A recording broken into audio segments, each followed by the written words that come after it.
Hello, everyone. Welcome to another StarCraft Not So Weekly episode. I was prompted to do this because I got so excited at the idea of the show matches that Gamers 8 is putting on. Gamers 8 being a multi-game tournament, but StarCraft 2 having a main tournament that's happening in just a few days, actually.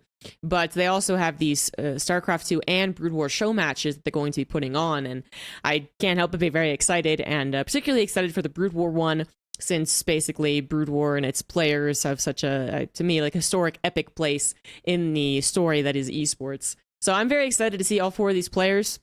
I'm not the most native, born into and brought up with Brood War, as some other people are certainly out there who could probably emphasize even further why these guys are so cool. But I did get into Brood War basically like as I got into StarCraft 2, so 2011-ish, and then I had a lot of Brood War fan friends who just told me all this information, and I kind of, went backwards in time to watch the uprising of these players, and then was there for a little bit of their last couple of years of playing Brood War only, and they were forced, unfortunately, to swap to StarCraft 2.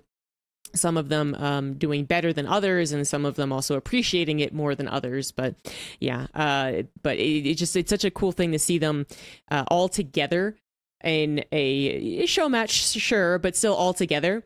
Even though Bisu and Jaedong have gone back to playing Brood War for some time at this point and are both very active in the Brood War scene that still very much exists in Korea, whereas Fantasy was the Legends coach, and I think Stork might have done something similar.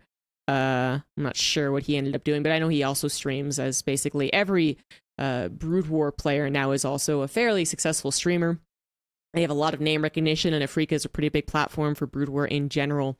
But with that heavy overview done, I wanted to go into each one of these players' career, their history, and talk about just how freaking cool they are, and then maybe some personal anecdotes that I have about meeting all of these guys, because I think that they might be interesting, maybe not, maybe you can tell me shut up. But we're going to start off with Fantasy, then Jaedong, then Bisu, then Stork, just, because why?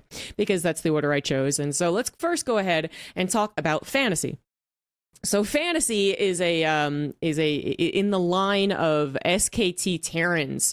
So SK Telecom, many of you are probably still familiar with, because they do have many teams and many esports at this point, perhaps most famously a League of Legends team. But Fantasy was the third, I guess, or fourth, I suppose. There's an argument about the successor of the Terran line of SKT Terrans. So it started with Boxer, who actually helped form basically esports and Brood War esports as we know it back in the good old days of the early 2000s. Then it went to I Love Uv, who was directly underneath Boxer, like his protege, right? And then I guess Midas. I'd always heard it more like Boxer I Love Uv Fantasy, but again, I'm not like totally ingrained in the scene. So the point is, Fantasy had a lot riding on his shoulders, and fortunately he delivered. Fantasy was the super cool, very strategic player who definitely took a lot of inspiration and influence from the Terran players that I just listed. Probably the most noticeable that the non-Brood War fans are looking at is definitely Boxer, but all of these guys are very influential.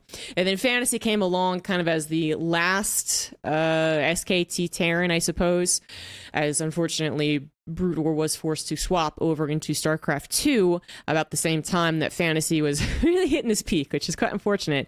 Fantasy had actually been a very good pro gamer for quite some time, of course, but he did struggle to actually cement himself as someone who could win all the time and not, for instance, get a lot of second places. He actually had a Royal Road potential, and for those who don't know what that is, it means actually winning the tournament that you just first participated in, right? So you're brand new, it's your first time participating in the OSL or the GSL, and you win the whole damn thing. That's a Royal Road. He was actually denied it by Stork, who is also someone we'll be talking about, very soon. But he then went on to actually continue improving and managed to finally get some wins. Fantasy did actually play in the last OSL that ever happened for Brood War, which was quite sad. My friends and I actually did a little LAN party sleepover thing when while we watched that live, and I think most of us were cheering for Fantasy. He was facing a guy named Jengbi, either one, who's a Protoss player, but Jengbi did end up winning. So and unfortunately hasn't had as much of a cultural impact, I guess is how you would say that. Like Jangbi still plays and he's very good, I believe, but it seems like all the other guys that they've chosen here for the Legends tournament, you know, they still actually I don't know, have again that kind of like cultural influence. I don't know how I want to put it. I think Jambi's still playing, but I might be wrong about that. Anyway, so Fantasy was denied his chance of like going out on the Brood War scene as the #1 player. He had beaten Flash, I believe, in the semifinals of that same tournament, and so everyone was also especially hyped because yes, Flash was absolutely dominant at this point. It had his career shoot off and was very, very good. So someone beating him was still a considerable feat, but unfortunately, Jangbi just came in as kind of like the best PVT in the world at that point. And like I said, just it probably would have been a cooler story to talk about, Fantasy being the last OSL winner and then moving into StarCraft 2 as he did, because he was somewhat successful in it, whereas Zhangbi really wasn't. So anyway, we can't change the past, can we? And I'm sure a lot of Zhangbi fans out there yelling at me, like, give him a credit, like, he deserved it. Like, okay. But Fantasy, he had all these cool builds, right? So a lot of what happened in Brood War, to talk about the overall scene for a hot second as opposed to an individual player, a lot of what happened in Brood War were like pop-up strategies. So because there were far fewer tournaments, not because it was an unhealthy scene, but because they concentrated all of their efforts into just a few tournaments, MSL, OSL, and Pro League being basically it at times, with like a WESG thrown in there occasionally or whatever, WCG. And as such, they didn't really have a lot of places where they would show like a developing style of play, because they also weren't broadcasting their ladder and they weren't sharing their replays. God forbid they ever shared their replays. It was a very, very, very bad thing to do, to share your replays outside of your team house. And people who were caught were like, you know, basically expelled from ever, you know, playing in Brood War and you know, as a pro gamer and so on and so forth. It did occasionally happen. There were leaks, of course, but yeah, it was a very, very bad thing. So they're very secretive. And on top of that, not just being the teams being secretive, but also the players having their chance of being secretive as well, meant that you would go into a tournament after, I don't know, 2 months of not seeing very much high-stakes StarCraft, and then suddenly something new would appear. That happened, I would say, a lot more frequently in Brood War than it ever did in StarCraft 2. Some people would argue that there were hints and murmurings and you know, certain play styles that were clearly them developing what they would eventually perfect, so it wasn't just a total secret. A lot of these pop-up builds that ended up establishing the metas, but for the most part, it's just it's good enough to say that they're kind of pop-up, because when you watch StarCraft 2, I mean, you got the streams, you got the ladder replays being uploaded, you have the replays of all the tournaments being released either for money or not, you have so many tournaments that are happening that every top tier player will actually participate in. They won't, you know, hold their nose up and be like, oh, I don't play in that type of stuff. So you see everything as it develops, which is cool.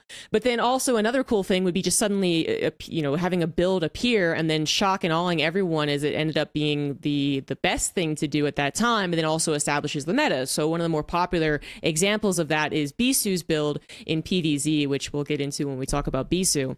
But now that we've gotten that out of the way, Fantasy was one of those guys who did, you know, do that, I think, fairly frequently. Just kind of popped up with a build and then or composition, and then dominated the match unexpectedly, you know, coming as an underdog, or just reestablishing the meta. And one thing that Fantasy loved to do was he loved mech, but that was just, you know, Brood War was also a lot more mech focused than StarCraft 2 is. But he also did the mech into bio or bio into mech? Bio into mech, I believe. Style of play, which ended up being you know, a thing for a while in Brood War, but he also tried doing it in StarCraft 2, which is the point I'm trying to make here, because I don't quite remember his journey in Brood War with it. But in StarCraft 2, he was one of the only StarCraft 2 players who would try and do the bio into mech, and occasionally there were experiments with mech into bio, but it was different than what you might be thinking of. But for bio versus mech, he absolutely was the only one really trying to do that at a consistent level, and well, it didn't work. But people loved Fantasy for it, because Fantasy was like kind of like Gumiho, where maybe he wasn't the best player in StarCraft 2 for whatever reason, but his styles were just so fun. You never really knew what you were in for. And because we were still on a scene with Pro League, you also had Fantasy just come in with the snipe build, which was also very exciting about the team league that was Pro League, is that he would come in on this very interesting map, like, it's called Arkanoid or Coliseum. I forget which one it is, but it's a really weird looking map. And then he would like show you this brand new experimentation with StarCraft 2 units. And it was just so fun. And Fantasy also was one of the few StarCraft players who actually said that I believe he liked StarCraft 2 more than Brood War. That was kind of a bad thing to say. And generally at this point in time, if you say it, you're going to get a lot of Brood War elitists being like, excuse me. So the fact that a pro gamer said it, and one who was a part of the forced transition, which is still a dick move overall, but whatever, they say that he actually likes StarCraft 2 is actually something. And one of the reasons that he liked it more was that it actually fit his playstyle a lot more. So again, this very like bold strategy, often micro-based strategies, of course, in the early and mid game, and very, very active on the map. Fantasy was that player in Brood War, so I think he's very identified with the Vulture, which is a fast building, fast moving, harassment, map control type of unit. And that was cool and all, but wasn't necessarily what Terran represented as a whole in Brood War, which is more of like a passive, especially mech style of play, right? Where you just build up to your maxed out army and then you move across the map and hopefully win. So Fantasy obviously did well with that style of Brood War Terran. He got to the OSL finals many times, but he apparently said that the StarCraft 2 version of Terran actually fit his style better, which I think does make sense. I don't think he's just talking it up for, Blizzard's sake. I don't think anyone cared about doing that. But it was pretty cool to have that happen with Fantasy, and that he was more adoptable by StarCraft 2. Does that make any sense? Like, he still loves Brood War, and I think he still like streams it, but he's also talked about StarCraft 2 a little bit. But he was one of the first Brood War players who I think really a lot of StarCraft 2 players were fascinated with. It wasn't necessarily that he had the biggest name, which absolutely belonged to the likes of Flash and Bisu and Jaedong. Those were probably bigger names to people who were somewhat aware of Brood War. But Fantasy actually flew under the radar, I would say, despite being one of the best players towards the end of Brood War's career. The career that they had established, you know what I mean? And so it was interesting to see that kind of go under the radar for a lot of StarCraft 2 fans, but then for him to build himself up on the eyes of StarCraft 2 fans because of the way that he seemed to enjoy the game and the actual style that he played, which was just very interesting. So as you can see, I'm kind of all over the place, but it's so fascinating to think about a Brood War player who was so freaking good at Brood War, but then actually really liked StarCraft 2, and then even said that they chose correctly when they moved over into StarCraft 2 as far as the race, because a lot of the Brood War players would say that they wish that they had changed over to this race or that race, because the races do perform differently in both the games. So yeah, I Fantasy's just such a cool guy. Like, the TLDR, the fantasy section here, the fantasy section is just, he was a really good player. He was an established Terran in a line of very strong Terrans on the team SKT1, which was, in my opinion, the best team ever. It was my favorite team. And he was the finalist of the last OSL. So he was able to leave his mark on the career, on the history rather, of that era of Brood War. And then he did do fine in StarCraft 2, but he was mostly a fun player, not one that you expected to win a lot, which is a bit unfortunate, but it is what it is. And then he eventually decided to move on into coaching, which, let's be real, is just probably a safer path. But I believe he's no longer a coach, and he is, of course, now going into a Brood War tournament, which is awesome. So that's Fantasy. Super interesting guy to watch. His playstyle is really cool. He's a very active Terran player, and he hasn't really been playing Brood War, let's call it full-time, for a little while, unlike some of these guys. So Fantasy in this particular round of 4 might not be able to do so well, but he'll probably come out with really strong builds and be very entertaining nonetheless. So let's move on to Jaedong, which I'm sure many of you actually are very, very, very well aware of, because he has the best StarCraft 2 career out of any of these players by far. He's probably the best StarCraft 2 player of the Brood War guys. It kind of depends on what you mean by that, of course, because people will obviously point to Rain's influence for Protoss, whom many of you might not actually know or even remember, but he was very influential in StarCraft 2 Protoss. And then we also have like Solkey, who got to the finals and that reverse sweep of innovation, and it was a very good StarCraft 2 player. There were lots of StarCraft 2 players who came from Brood War who were good in both, but Jaedong, I would say, it was the best, and I guess like the longest career too. He stuck around for a very long time before finally going to the military, and then when he came back, I believe he just chose to be a Brood War player, I think is how that went down. So I probably don't need to do very much explaining why Jaedong is so cool from the StarCraft 2 side of things, but basically the reason he's so cool in StarCraft 2 is the same reason he's so cool in Brood War, but then add on some like epic historical context and you got a real shining star. And so one of the most important things as far as that history and his influence on the game is his Mutamicro. So Mutamicro in StarCraft 1 is a lot more difficult than in StarCraft 2. Many of you might know this already, but I am going to explain it again. So in StarCraft 2, it's actually basically kind of like a reverse micro. So in StarCraft 1, it was very difficult to get them to overlap each other, to get what's the word I'm looking for, to get crowded? I can't think of the word. But to actually collect them together and then micro with them. The way you do that is actually a bug, basically, which is where you hotkey either a larva or an overlord. And I think there's another option, but I forget which one it is. And then that would mean that when your mutas micro, they would actually collapse in on each other. In StarCraft 2, as soon as you click on a unit to attack, they clump. That's what I'm looking for, clump. They clump. And so in StarCraft 2, the way you micro them is that you move them over a unit and then hold position so that they don't clump, they stay spread out. So it's basically the opposite micro, but both are very important to know to utilize my mutas to their best use. And Jaedong, I don't believe, invented Mutamicro as far as that hotkeying. I'm pretty sure he did not, but he definitely perfected it. So Jaedong's Mutamicro was considered, and I don't know, maybe still is, I don't know about that, but was considered the absolute best. Like, no one could really get to his level of Mutamicro.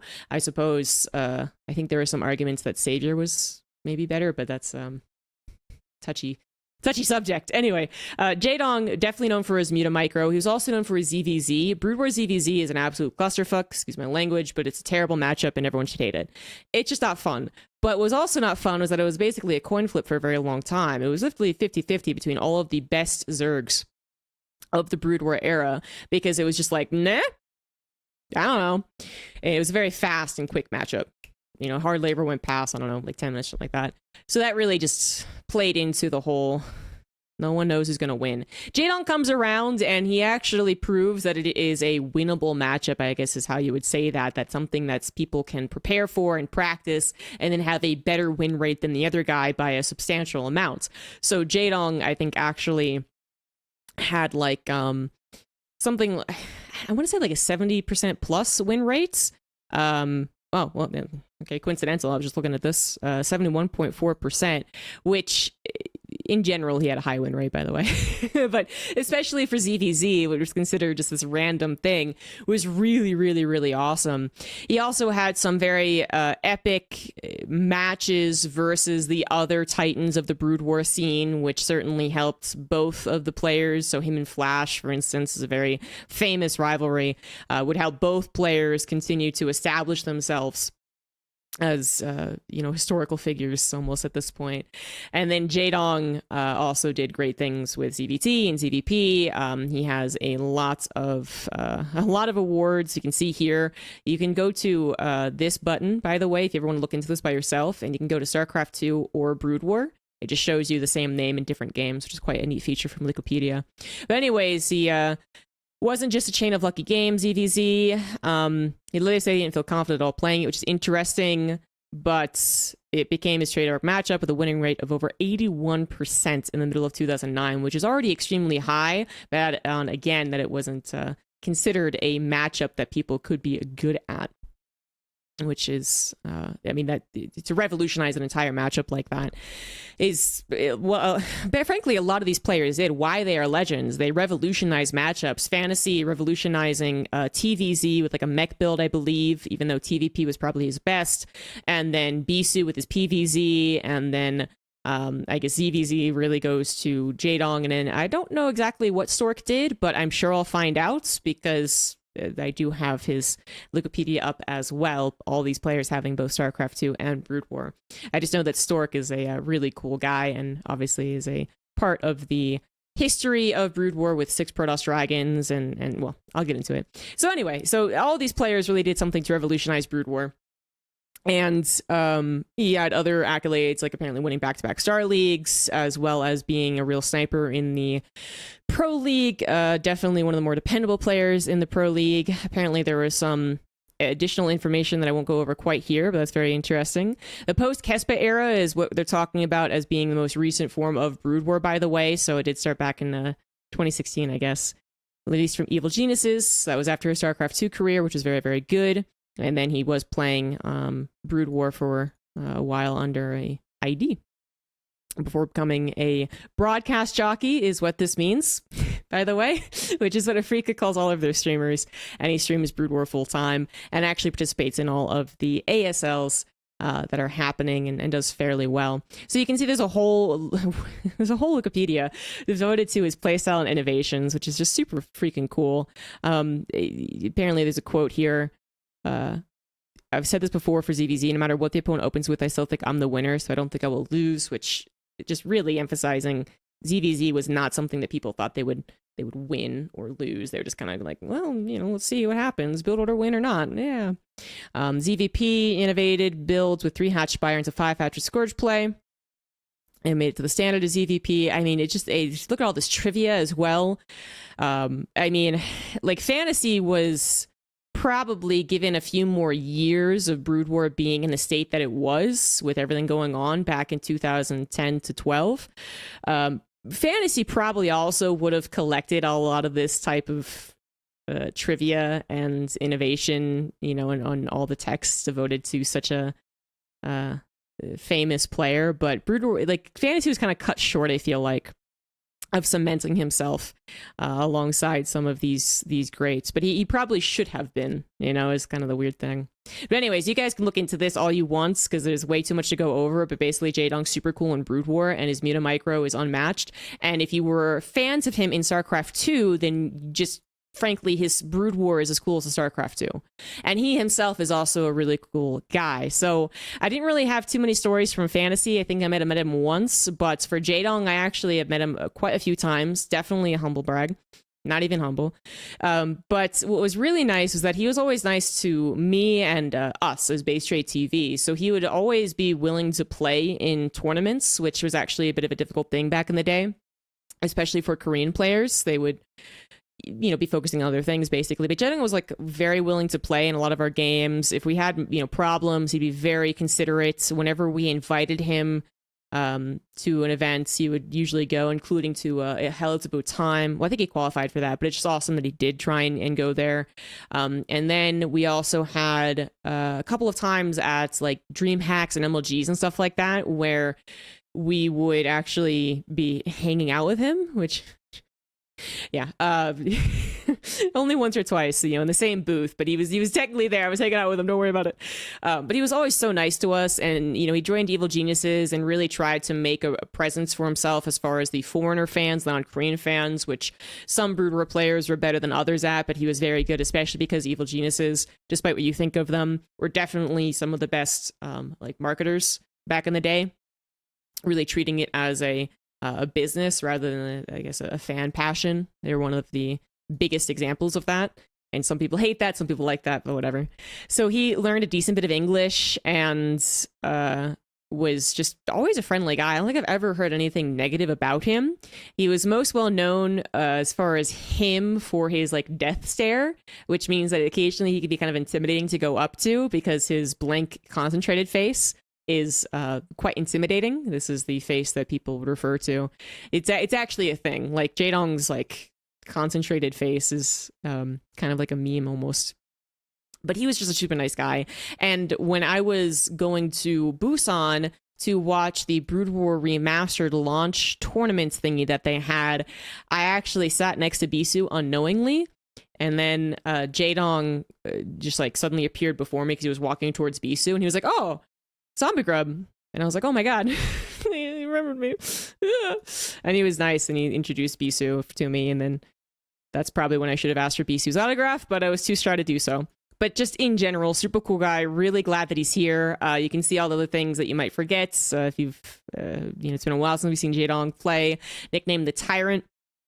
His meme face kind of, I guess, meme makes it sound like it's a joke, but people were actually quite impressed with his intimidating face.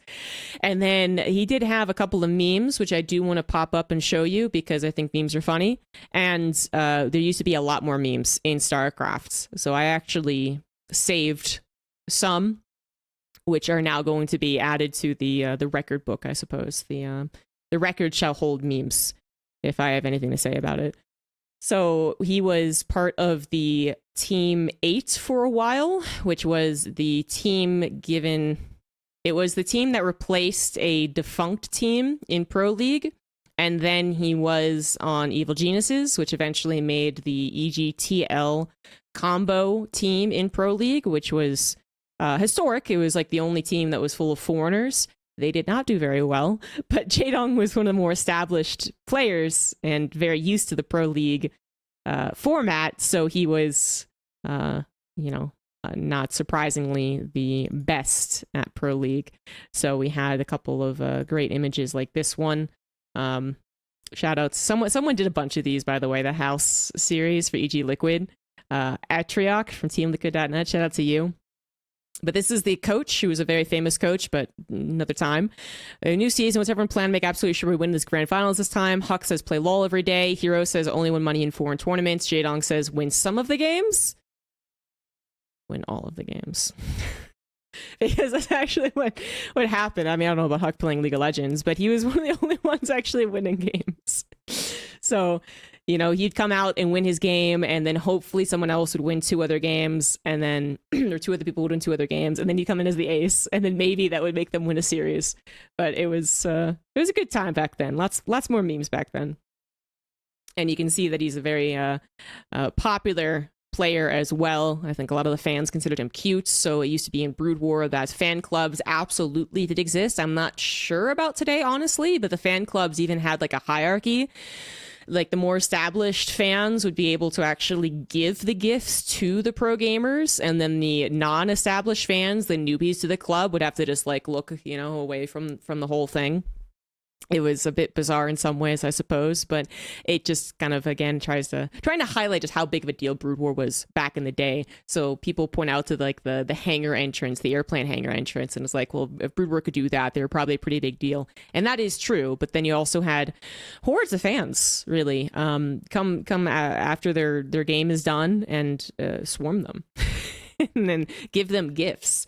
And they'd also even give them gifts like before the games would start. And then they'd be on the window of the booth that they had for Pro League. So then the camera would like zoom up on like the cakes they were given, or like the expensive like ginseng and stuff like that. So it's a really big thing. And Jaedong was definitely popular with the fans, I guess. And apparently a really nice and fun guy when you were able to actually get to know him and work with them, such as the guys at the EG team. But I think I've gushed a bit too much perhaps about Jaedong, but he's pretty much my favorite player ever, and one of my favorite people, although I don't know him super well. As I said, he just seems to be an all-around really nice guy. And then we'll move on to Bisu. So Bisu definitely was very famous as well for revolutionizing, and probably the most famous example of revolutionizing a matchup, so much so that I believe that is his nickname. He's like the revolutionizer or something like that. I'm going to find it. It's going to be way cooler than what I just said. But now I feel like an idiot.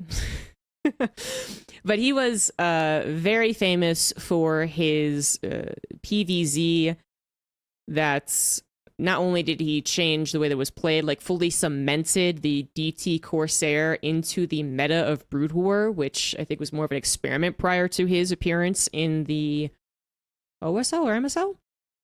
But he also was a super underdog going into this tournament, and not only advanced as far as he did, but then he defeated Savior 3-0, and Savior, for those of you who don't know, was one of the best players, very similar to Life in that he was considered a GOAT and revolutionized the way Zerg was played. and then was caught in a super serious match fixing scandal. So we don't talk about those two players too often. But nonetheless, and this was, I believe, confirmed to be not one of the things that he match fixed, Bisu defeated Savior at some of his peak time with a 3-0 defeat. The Revolutionist. Oh, did I get it? Is that what I said? Was I right? Shit. Anyways, but yes, he has a nickname because of that. It was just one of the most jaw-dropping events to happen in an esports tournament ever. So not only did he create it and cement it as PVZ, but then beating one of the best players, if not the best player. I think he was expected to win this MSL. It was an MSL. But yeah, very, very historic moment. And then defeating further famous players such as Stork. And then, well, I guess he didn't actually win this MSL. He lost to Mind. Mind. So we have Bisu really bursting onto the scene with that defeat of Savior. Apparently entered into a slump. And then went on to recover and be very, very good. Some surprise knockouts, I suppose, and then I think he was basically, yeah, I mean, he was still one of the best Protosses leading up to the, again, like, end of the Brood War scene, as far as I'm talking about, at the end of 2012, I guess. But there's also a thing about Brood War Protosses, which I'm gonna have to go ahead and go to a Wikipedia to explain that one. Because I don't actually quite know what it is. But the fall, oh shoot, like the prophecy of the fall or something like that. Oh, someone in the comments is gonna have to correct me because I've missed where I've misplaced it. But there's apparently a whole thing with Protosses. There's actually a whole thing with Protosses in general. There's a thing also called the Six Dragons that you see here. The last quarter 2008, first quarter 2009, period of complete Protoss dominance in the professional StarCraft scene. Six Dragons, the title is given to the top 6 Protoss players that dominated the scene during that period. This is also, by the way, I believe after a period of Protoss being considered rather bad, if I recall correctly. And then we kind of had a reemergence of Protoss players being really, really good. So Bisu, Stork, Jungbi, Best, Kal, and Free. Many of those names I'm sure people don't recognize, but for the most part, Bisu and Stork pretty recognizable.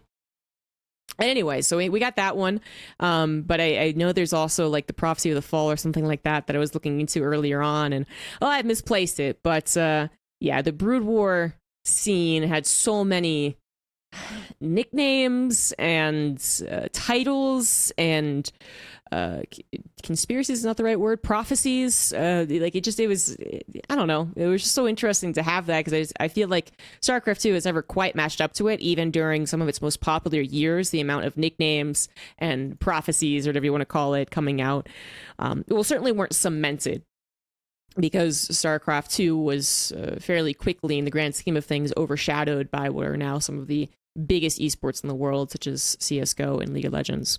Anywho, so that's why I like learning about this and then telling people useless information about things that don't exist anymore. that is me in a nutshell right here. But he did move on to StarCraft 2. And he was moderately successful, but I believe he also just didn't really like how StarCraft 2 played out. I think he was the one that was quoted saying, "If I had force fields in Brood War, I would never lose." I think that might have been him, which is definitely true. Force fields would have absolutely broken Brood War, but it might have also been Stork. I'm not sure. I don't remember. So he was okay. Like I said, he was good. I think he still performed well enough on Team SKT for Pro League, but I didn't realize he was this good. Do the best of 5 format adopted, lack of ace match, Bisu's 63 win record remain untouched, continue to be the highest in Pro League history. Wow, I don't remember that, but good for Bisu. Holy shit. His individual tournament results in StarCraft 2 were definitely suspect, but maybe, oh, this was actually still Brood War. Okay, this makes more sense. Wait, no, is it? Is this the mixed, or... Ah, yes, this was the one of the last Brood War ones, and this is where we had 3 teams, actually. It wasn't just one, but 3 teams disbanded, so they had to form an 8th team, which is the team that Jaedong was on, which wasn't very good. But anywho, yeah, a lot of these disbanded because of the match fixing scandal consequences, as well as some of them just literally like defunct. Like some Pro League teams, sponsors literally were no longer a business. So that would, that puts a damper on things. But anywho, apparently his last year in Brood War Pro League was freaking fantastic. Maintained a respectable record, even while focusing on StarCraft 2. Last level Brood War match was against C. Interesting.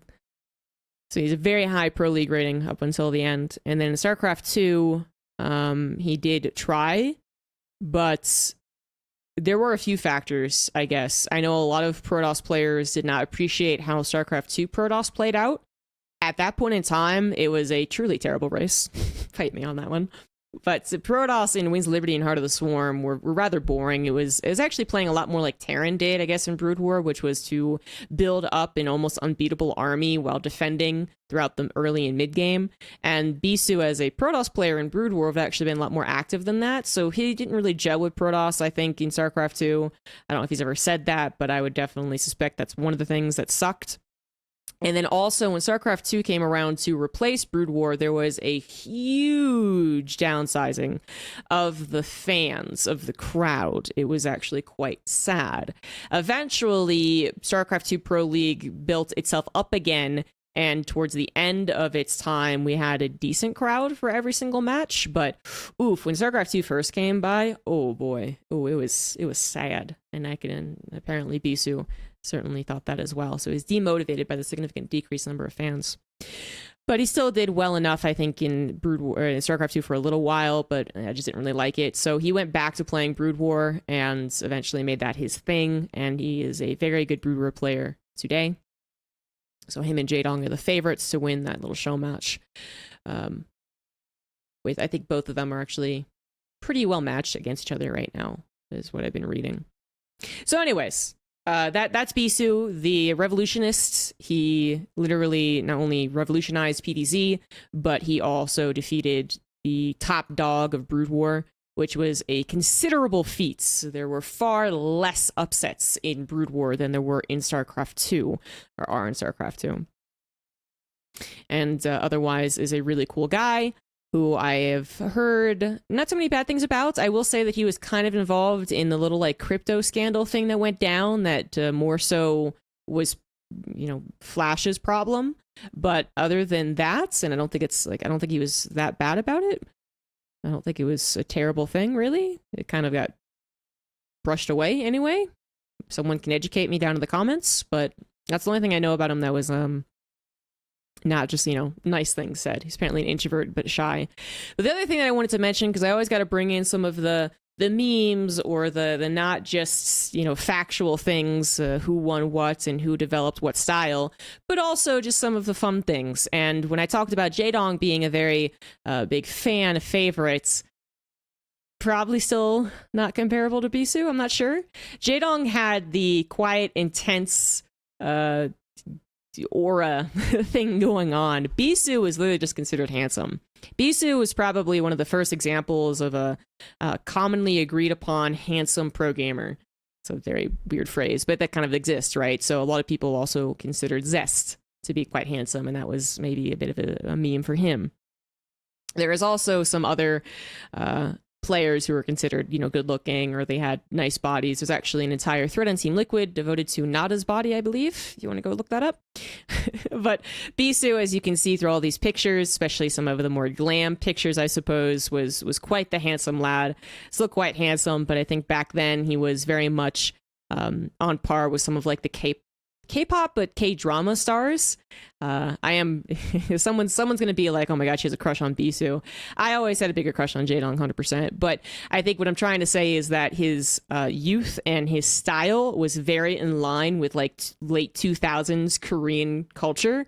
So he was, considered very handsome and had a very large fan base, which, I might be saying this and you guys might be like, wow, the guys are interested in this type of information as well. When I do say fan base, I do include guys, of course, but when I'm talking about fan base based off of looks and fan base based off of, who's giving him presents, I do mean girls. Lots of women were interested in Brood War. Lots. Very famous examples of women hiding their faces on the screen might be a thing of the past. Maybe you guys don't know this, but a lot of women would show up for these tournaments or pro league, whatever. And whenever a camera would pan over them, they'd hide their face, or they'd have their face like pre-hidden or something like that. And it wasn't just because they were shy from the camera, although sometimes that was the case. It was because a lot of these women were girls, frankly, and they were actually skipping school, or skipping work, I suppose, or whatever it was. So they didn't want to be seen, which I don't know if it was actually effective or not. But there were a lot of women in the crowds, which might be a shock to some people who expect a certain type of demographic for esports tournaments. But again, this had to do with how much of a cultural movement Brood War was. It wasn't just considered this really tiny, insignificant thing on the underground. It was pervasive. It was part of Korean culture very legitimately. You talk to older people in Korea, and there's a good chance they will recognize, at the very least, StarCraft. So, yeah. And finally, we will get into Stork, who I actually kind of know the least about. My Bisu story, by the way, is the same Jaedong story, which is that I sat next to him, and like, just coincidentally, there was a bench open, there was a Korean guy sitting, and he was looking down on his phone. And so the only thing I kind of recognize is like his haircut, which doesn't go very far. A lot of people have the same haircut. And I sat down next to him, and then I looked over, and in his bag, he had a keyboard. And one of the very old-fashioned keyboards that looked like they were from the 90s, which was a very popular keyboard for StarCraft pro gamers. And so I was like, oh shit, like, am I sitting next to a pro gamer? But I couldn't quite get a good look at him. So I didn't know if it was Bisu or some other Protoss player that I didn't know about. And then Jaedong came up and, like, said hi to me and introduced Bisu to me. And I was like, holy shit, that was Bisu. Oh my God. And again, I was too shy to actually do anything like ask for a picture or signature or something. So forget that one. But yeah. So now we'll move on to Stork. And Stork was actually a really nice guy. I'll start with my personal anecdote this time, I suppose. Stork was a nice guy who would actually always say hi to me. I don't recall ever like directly meeting him per se, like being like, hi, I'm ZombieGrub, and he's like, hi, I'm Stork, whatever. But I think he recognized me from all of the tournaments that we would be putting on, and the fact that I was commonly at these events, and oftentimes, I suppose, with like a media pass or something like that. So I remember going to one of the last Brood War Pro League tournaments. No, hold on. It was one of the first StarCraft 2 Pro League tournaments. Hold on. Shit, I don't remember. But whatever it was SKT versus Jin-Air. It was probably StarCraft 2. Probably. I don't know. Fear Dragon was there. And I doubt I would have convinced him to come along to a Brood War Pro League finals. But anyway, I just remember walking through the crowd and Stork actually like stopping and like getting my attention and then conversing with me, which I was completely shocked by, but I was certainly more than happy. And then I think we actually might have talked to a little bit at some like after party or something like that, where he was actually a very I guess probably the most outgoing Brood War pro gamer that I ever met. Like, some of these guys were charming when you talked to them, or they were willing to converse, even if it was through broken English, broken Korean. But Stork was just actually like ready to go, man. Like, he was ready to party. He was ready to talk. He was ready to be like the not the center of attention, but like the main person in a group of people talking. You know what I mean? Like, he was very outgoing. And I assume still is. So I actually really quite like Stork because he was just so friendly basically to everyone. And, someone who's able to try, who's even attempting to jump over that language barrier is just, it's kind of fascinating. Just with the language barrier alone, you would understand if you would never really have a conversation with these guys. But Stork actually always tried, which is pretty cool from him. I think he even sat down with us one time at like a BlizzCon after party. We were like in a little like alcove, like Fear Dragon and I, and then like two other people or something. Like Stork like sat down to talk to us, and I just like every single time I was basically like, it's fucking Stork. Jesus, but he was just very normal person. So that's why I really like Stork. But to be honest, that's most of the reason I like Stork. His career in Brood War was actually something that I kind of missed. So I'll be learning even more so with Stork than the other guys. So I was fairly familiar with Jaedong, a little familiar with Bisu, and was becoming very familiar with Fantasy. And then, yeah, for Stork, he kind of went under the radar by the time that I got into Brood War. And for StarCraft 2, he ended up being a more of like a head and playing coach. There you go, as opposed to a pro gamer, I suppose. Well, he was definitely still a very good player, so I shouldn't say that. But anyway, I'm clearly tripping over my words, just trying to get everything possible out that I know. But frankly, when it comes to Stork, you're probably better off reading about his career on Wikipedia. I will say that he was a part of, again, those 6 dragons. So that phrase that is actually quite meaningful. The 6 dragons. Here we go. You can see the statistics even compared to his right. I chose the statistics during the era of the 6 dragons. Okay, there you go. So this era is actually like a pretty big deal. And then he was also a part of, here we go. I don't know if I can say it correctly. I'm going to give it my best shot. Taekbong Lisheng, something like that. Sung. Yeah. Anyways, I tried, which is the common Korean name for 4 pro gamers: Bisu, Stork, Jaedong, and Flash, amalgamation of their names. And it's called as such. I'm just going to read it directly. In the period after the end of Savior's dominance, when he lost to Bisu in the 2006-7 GOM TV MSL Season 1, these 4 emerged roughly at the same time to become the most consistent top pro gamers.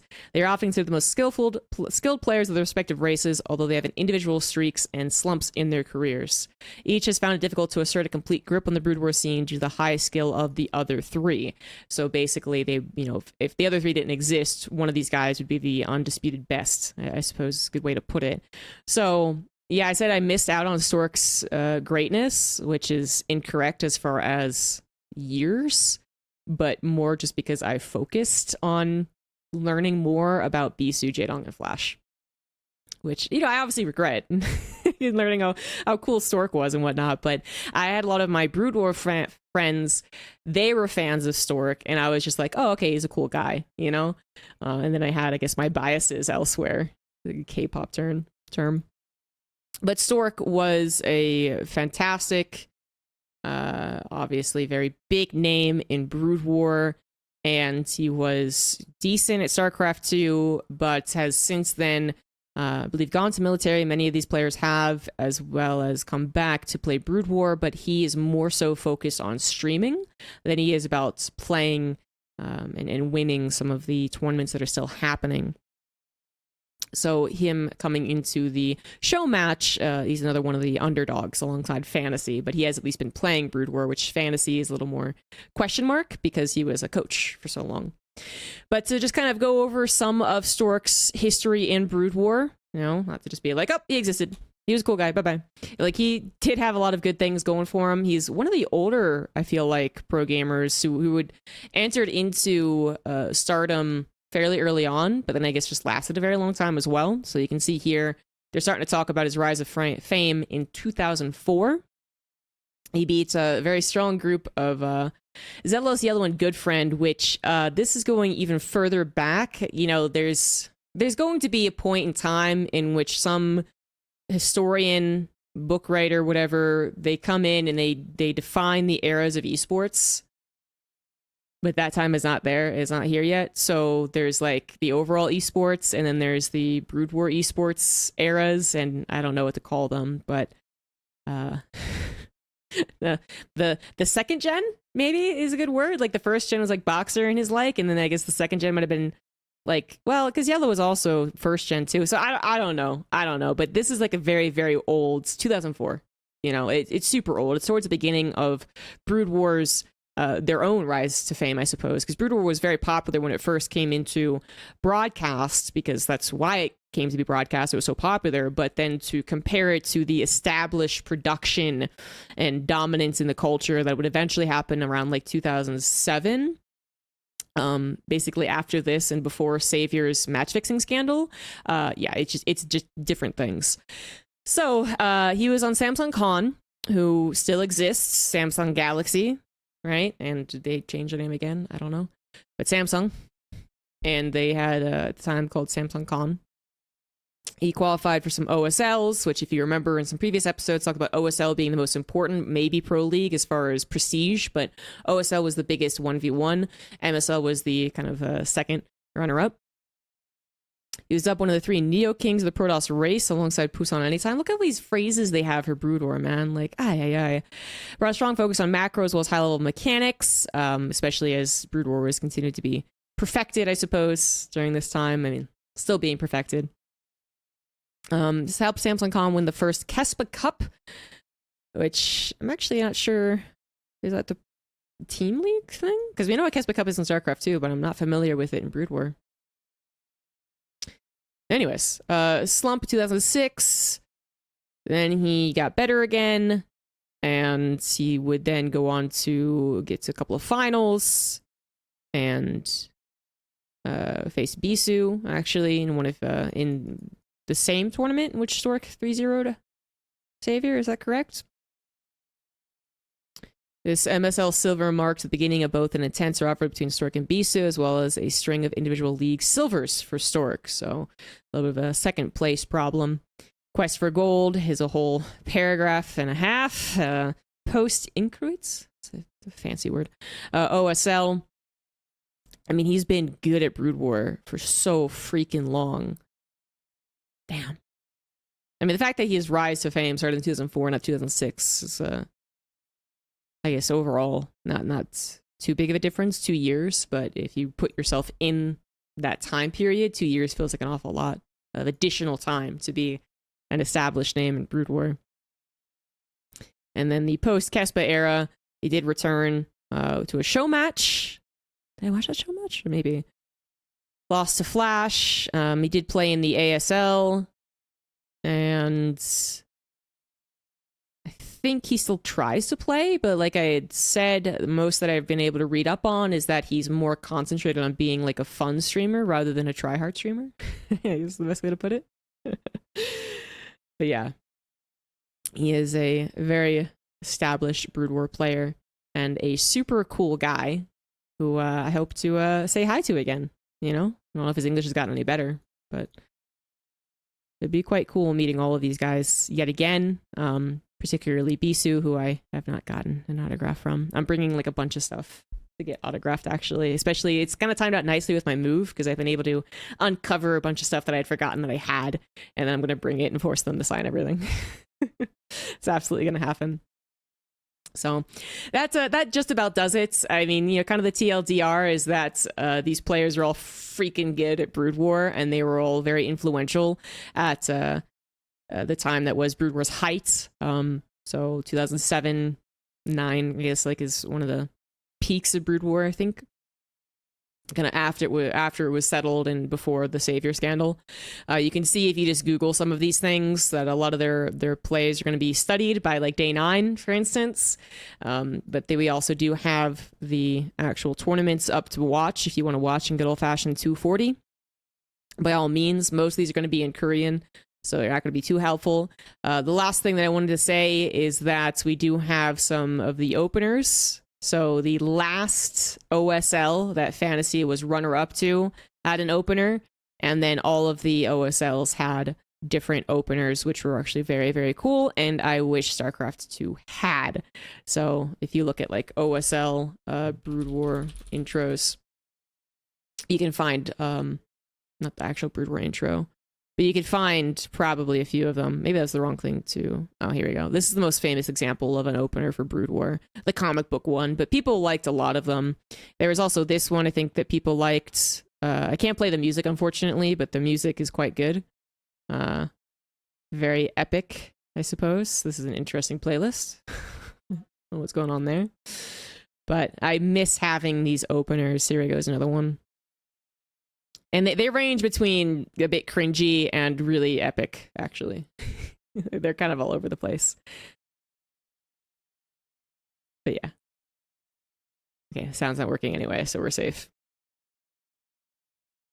You can even look up all of these OSL intros and probably see people as they age, but also as the style that is popular in Korea also changes, which is a little fun to look at.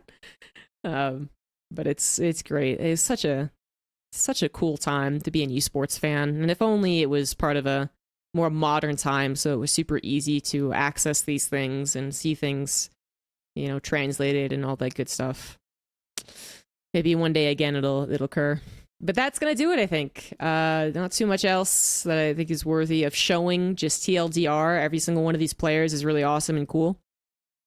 All of them have a real stake in the not stake. They've planted their flag in the history of esports and Brood War, obviously in particular, but some of them also doing great things in StarCraft 2, and all of them being really fun, cool guys, I think. So it'll be a very enjoyable time for this round of 4, which I believe will inevitably be casted by Tastosis. So I'm sure many people are excited about that.